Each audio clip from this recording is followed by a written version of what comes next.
What's up, friends? This is Manni, and oh boy, the brand new Steel TETH Mark III has made it to the live server and is going to completely obliterate it with its insane physical shield. You see, at Mark III, with the added 100% durability bonus, and also at Mark III, 20% increased weapon damage when he teleports, he gets a 600,000 physical shield durability, plus 375,000, and that's not where it ends, my friends.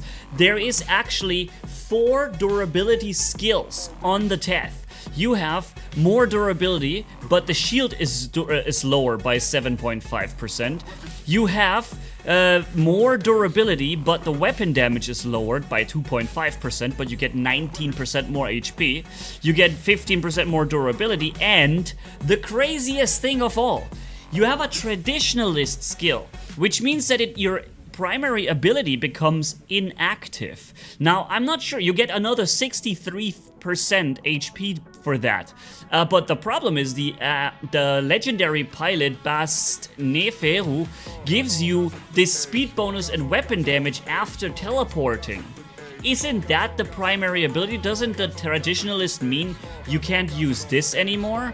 And doesn't this also mean that the damage boost from the max level also cannot come into effect? Something we need to test. I will test it with and without Traditionalist. I haven't tested it yet. I'm fresh to the whole TETH on the live server thing. We also have 2 different branches available. And the permanent effects, you get another 30 defense points, which is nuts for that much HP. We have the unstable conduit for healing and gray HP restore, super broken, but we don't have the increased regeneration speed for the active modules. We have the fortifier, which will give our physical shields yet another 22% bonus. Okay, that is crazy, man. And also we have alternatively the brawler version later, which we jump into as well.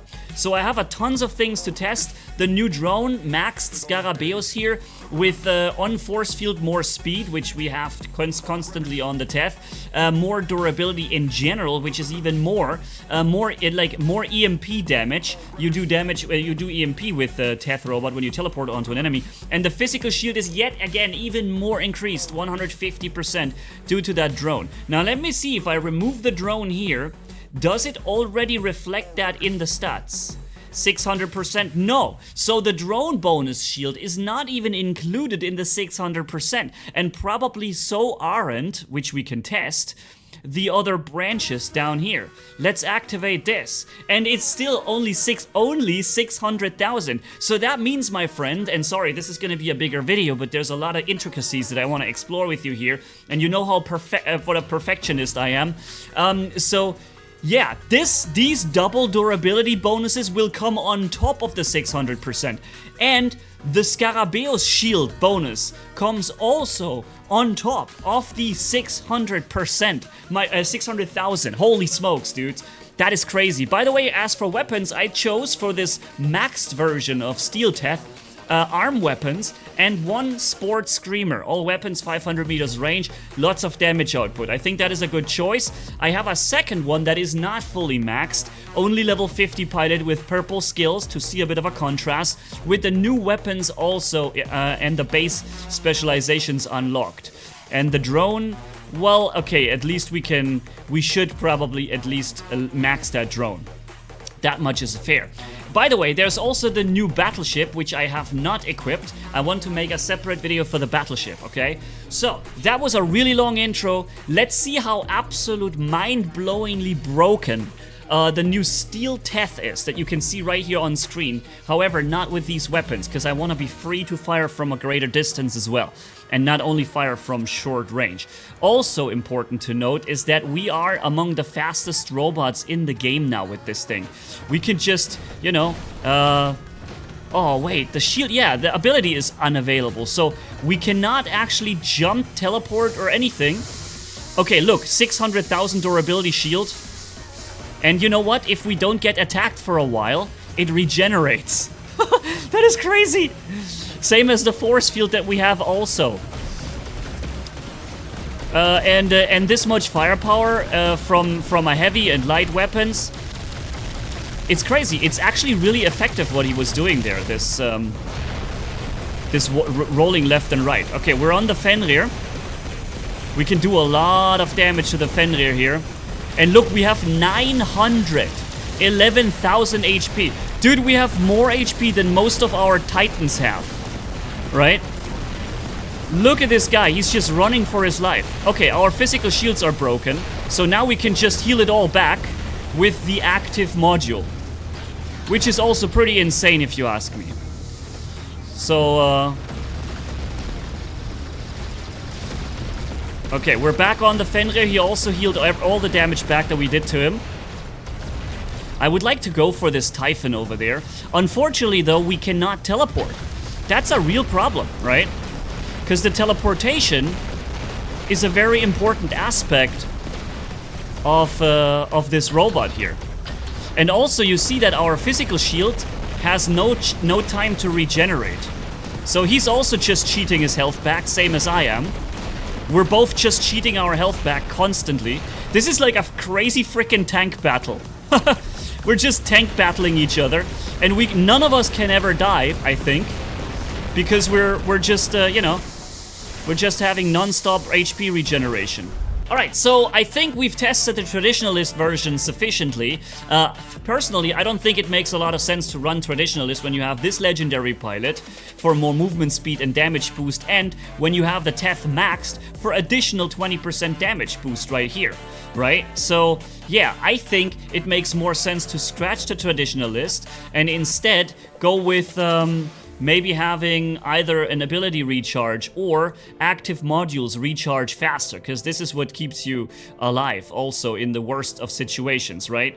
So we're going with this now, and we're also improving this so that the active module recharges 31% faster. And by the way, if you enjoy the gameplay and the testing of all intricacies, then stay tuned, subscribe to the channel, and see me in the next. Alright, so let's test the actual meta version of the TETH, which I believe is with the ability to teleport to gain all those damage and speed bonuses, and to be able to reach beacons faster than anything else before.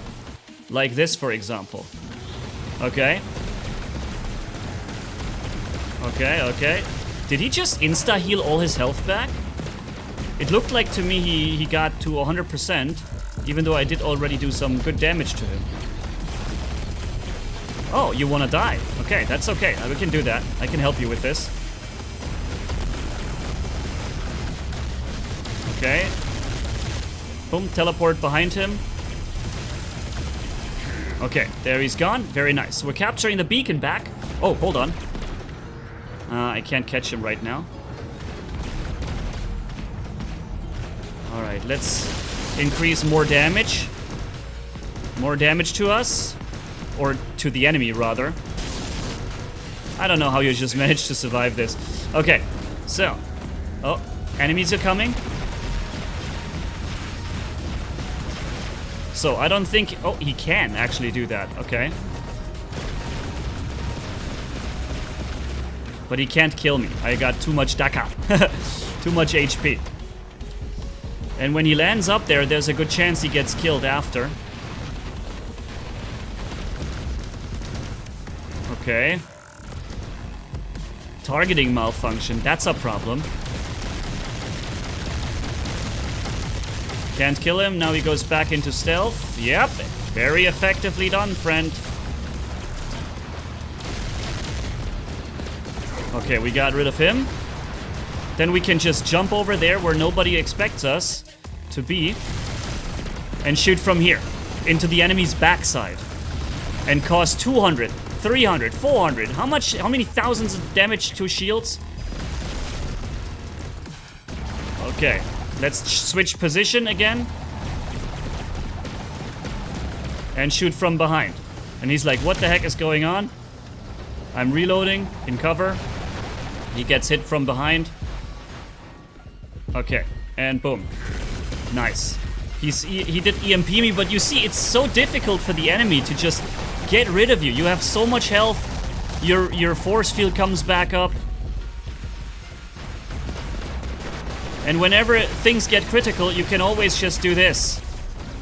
And get out of there, you know? anytime you want to, you can just get out of there. This is the perfect robot for people who want to play one robot for the entire battle. Because no one can kill you. I feel like this is the third last stand I'm seeing on this guy, seriously. I don't know, that looked like it was like the 10th last stand or so. As he keeps having last stands en masse. Okay. Nice. So, when the Titans are arriving, that's when we can do the real deal. Because we have the anti-Titan weapons here, right? So, for that, I'm gonna try and get behind the Arthur. More damage activated, and here we go. Boom, boom, boom, boom, boom. Look at that damage. Look how he's ticking down. Okay. Alright, alright, alright. We have to get out of here because he's got complete ultimate Grom. But I did a lot of damage to him, and right now he's even having the Frederick battleship running.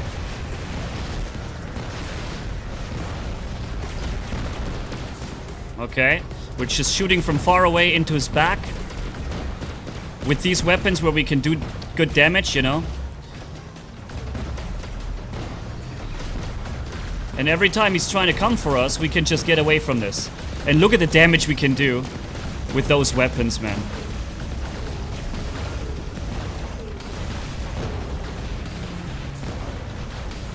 So he kills everything on the map, but he's not winning the fight. No, you can't do it. You can't shoot this teleportation beacon up, it seems.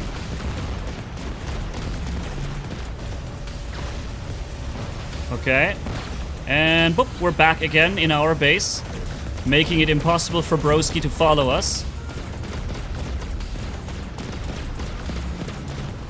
Okay, and we're doing some nice damage. He's holding up his side of the shield, and he's losing the battle. And nobody was able to hit us, not harm or kill us. Not even the Titans were.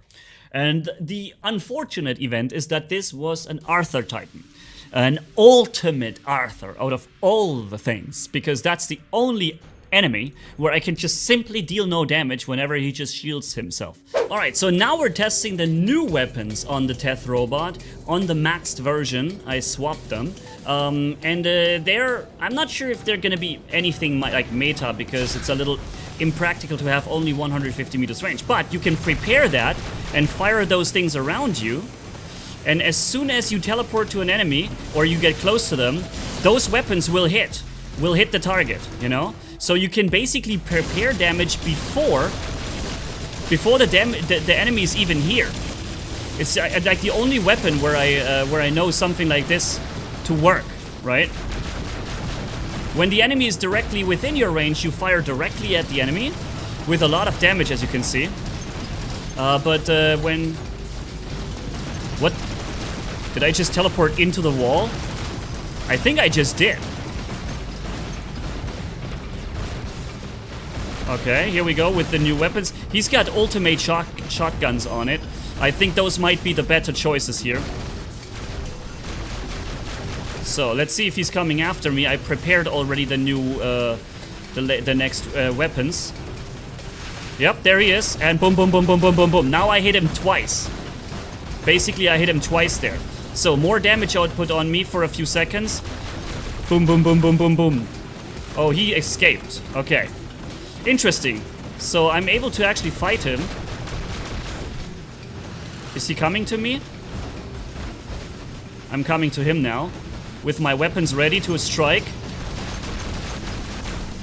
And striking again. Okay. Oh no. Did he just do that?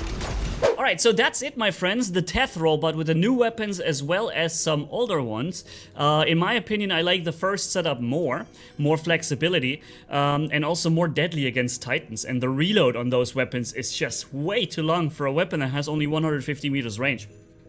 and unload so quickly. So I think those are not necessarily the best weapons, but it's interesting that you can like prepare the damage around you and then go in and have the next salvo already reloaded and ready, you know? That's a lot of alpha damage that you can unload in one go. But yeah, so let me know which setup you like most, and if you also think this is such an insanely broken thing now. So catch you in the next video. Manni signing off, and bye bye my friends. Don't forget to like, comment and subscribe.